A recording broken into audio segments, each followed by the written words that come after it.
દર્શક મિત્રો, જીપીકે ન્યૂઝમાં આપ સર્વનું હાર્દિક સ્વાગત છે। હવે જોઈએ અગત્યના સમાચાર।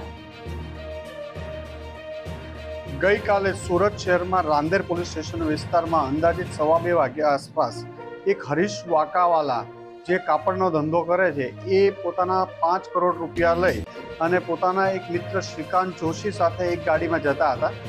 દરમિયાનમાં એ લોકો કેશ લઈ એમને જે આ કેશ આપી આરટીજીએસ કરાવવાના હશે જે બાબતે આ પૈસા લઈને જતા હતા અને શ્રીકાંત જોશી સાથે એમને આ બાબતે વાત ચાલતી હતી। શ્રીકાંત સાથે એક શૈલેન્દ્ર પણ નામનો માણસ કોન્ટેક્ટમાં હતો અને આ 3 જણા ગાડીમાં બેસી અને ત્યાંથી નીકળ્યા। આગળ જતા એક જગ્યા ઉપર ગઈકાલે સુરત શહેરમાં રાંદેર પોલીસ સ્ટેશન વિસ્તારમાં અંદાજિત 2:15 વાગ્યા આસપાસ એક હરીશ વાકાવાલા જે કાપડનો ધંધો કરે છે એ પોતાના 5 કરોડ રૂપિયા લઈ અને પોતાના એક મિત્ર શ્રીકાંત જોશી સાથે એક ગાડીમાં જતા હતા।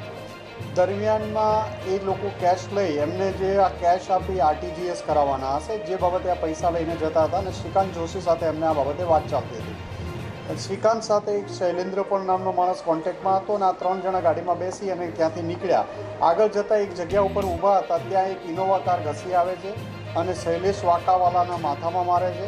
શૈલેન્દ્ર પેલી ગાડીમાં બેસી જાય છે અને શ્રીકાંત જોશીને પણ પેલા લોકો જબરજસ્તી એ ગાડીમાં બેસાડી દે છે અને એમના ગાડીમાં રહેલી 6 અલગ અલગ બેગો જેમાં 4 બેગમાં 1 કરોડ રૂપિયા અને 2 બેગમાં 50 લાખ એમ કુલ 5 કરોડ રૂપિયાની ધાડ પાડીને આ લોકો બપોરના 2:30 વાગ્યા આસપાસ રાંદેર વિસ્તારમાં